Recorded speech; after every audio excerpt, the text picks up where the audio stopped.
20 minutes down in the first exhibition inside the Dome. Syracuse 47 and Clarion 29.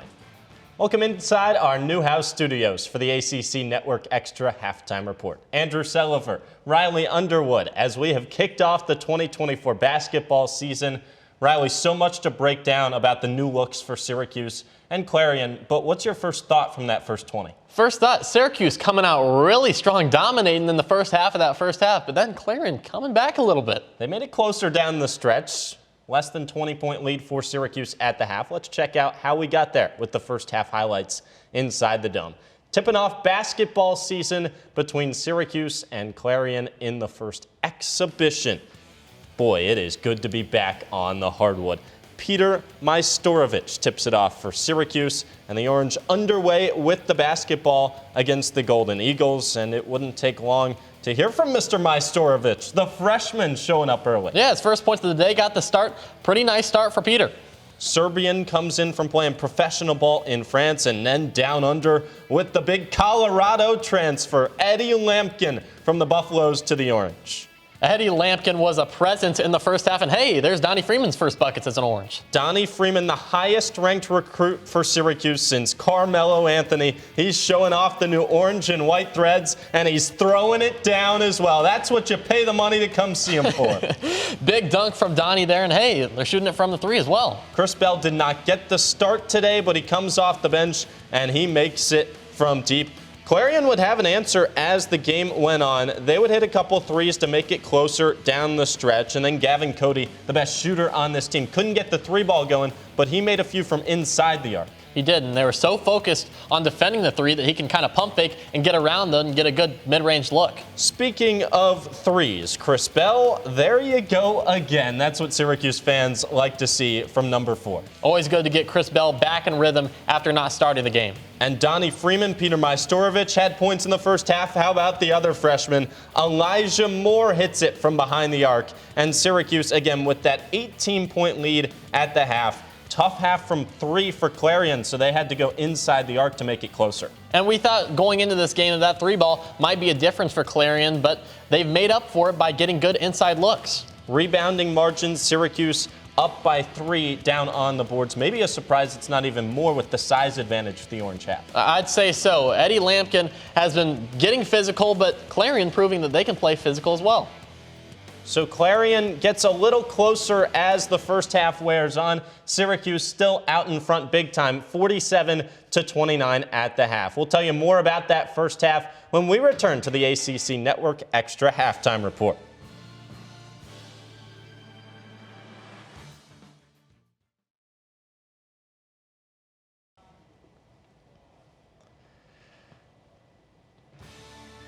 Halftime inside the Dome as we are just counting down the days till regular season men's basketball returns. Syracuse up on Clarion in the first exhibition as we welcome you back to the Halftime Report. Andrew Selover and Riley Underwood. We'll get more on that first half from Syracuse and Clarion, but let's talk about the ACC as a whole. And plenty of offseason moves and transfers and coaching changes. None bigger, Riley, than in Charlottesville. Just a couple weeks before the regular season, Tony Bennett, after 15 years, retires from the Cavaliers. Pretty shocking, to say the least. Right before the season starts, Tony Bennett retires. He didn't want to keep up with those NIL and constant transfers, and that seems to be a view held by a lot of head coaches around the league. Yeah, he said that the times are changing and he just was an old school coach and he wasn't ready for what college basketball has become with all of the NIL and transfer portal. And that's shaping how college basketball continues forward. The ACC last season struggled, as has been the case recently, to get teams into the NCAA tournament. Only 5 teams, including Virginia,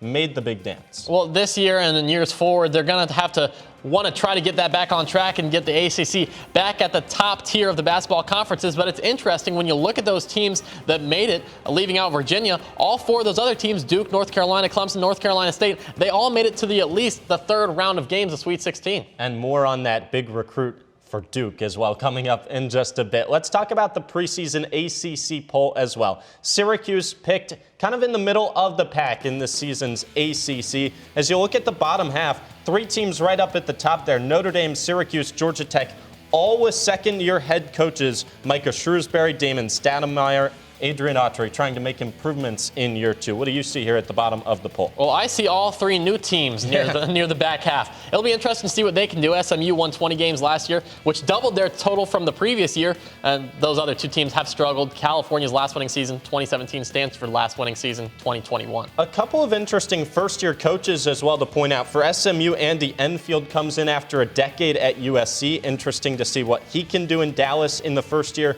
for SMU in the ACC. Blue Bloods at the top of the half for the ACC. How about Louisville in the top half? It's been a tough couple of years for Cardinals fans. You get Pat Kelsey coming in from Charleston. He seems to bring new energy to the Cardinals. He's had a lot of success down south, and he's going to be going a little north, not too much, down to Louisville. They're expecting really big things from him, but it's surprising to me to see that Louisville's in the top half of that conference. They've struggled so much under Kenny Payne. Yeah, and Syracuse fans, you might remember Frank Anselm. He's transferred in from Georgia to Louisville, so the Cardinals hoping to jump up in the ACC. And again, Duke and North Carolina, the Blue Bloods, every year it feels like, are picked to lead the conference. And both of those teams are represented on the ACC preseason team as you check out some of the best players expected in conference play. This is a guards league. Nigel Pack and R.J. Davis can show you that. R.J. Davis has a chance to go back-to-back. He was voted preseason ACC Player of the Year. The last player to do that, Andrew, J.J. Redick back in 05 and 06. And Nigel Pack, too. If Nigel Pack has a good year, it's likely going to be a good year for Miami. He has a lot of experience first at Kansas State. Now at Miami, he's a big-time player. So much buzz in Durham as well for the combo down low of Malik Brown and Cooper Flagg. Should be fun to watch. It should be. And it'll be interesting to see the role that Malik Brown takes on after being such a good player at Syracuse. He moves down to Durham, he moves down to Duke, and it could be a really good year for him. And it will be a highly anticipated matchup later in ACC play as well when Duke comes here to the Dome to take on Syracuse in a Malik Brown homecoming. Halftime in the first exhibition of the year. Syracuse up on Clarion at the break.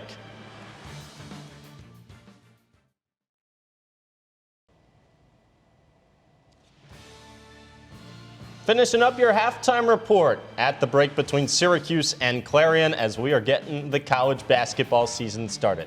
Back inside our Newhouse studios, Andrew Selover, Riley Underwood. We talked about Malik Brown transferring to Duke. Another key exit for the Orange in the offseason was guard Judah Mintz. He goes pro, and so Syracuse brings in Jaquan Carlos to run the point. He was impressive in that first 20. He sure was. How about 6 assists in the first 7 minutes for the Hofstra transfer? He really was impressive, and it's a true point guard. The Orange haven't had that in a few years. You can really tell it in the difference in the offense. Even when he's not handling the ball, they're swinging it around the perimeter, making good things happen. He was averaging just over 6 assists last season, and he transfers in, and in the first exhibition just takes him 20 minutes to get to that mark. So clearly Jaquan Carlos is paying off running the point for Syracuse. A couple of other exciting new additions for the Orange were down low. Syracuse last season was the worst rebounding team by rebound margin in the entire ACC. And the 2 new big men in Donnie Freeman, the top-rated freshman in the class coming for Syracuse, and Eddie Lampkin from Colorado,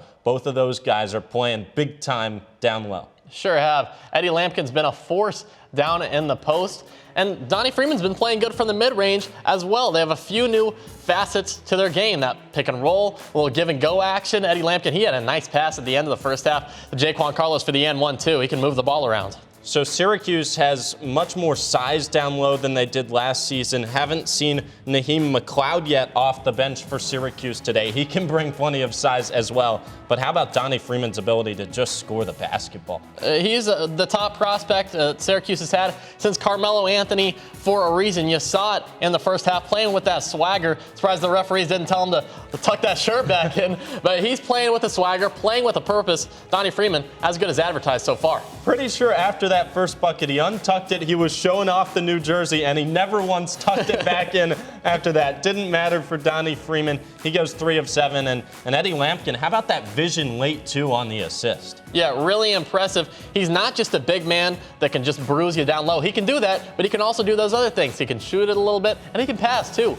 Really big parts to this Orange offense. A couple of other new additions for Syracuse playing minutes in the first half as well. We talked about Peter Majstorovic, the freshman coming in from playing U21 professionally in France. He got in early foul trouble, but still had a couple contributions, and Lucas Taylor.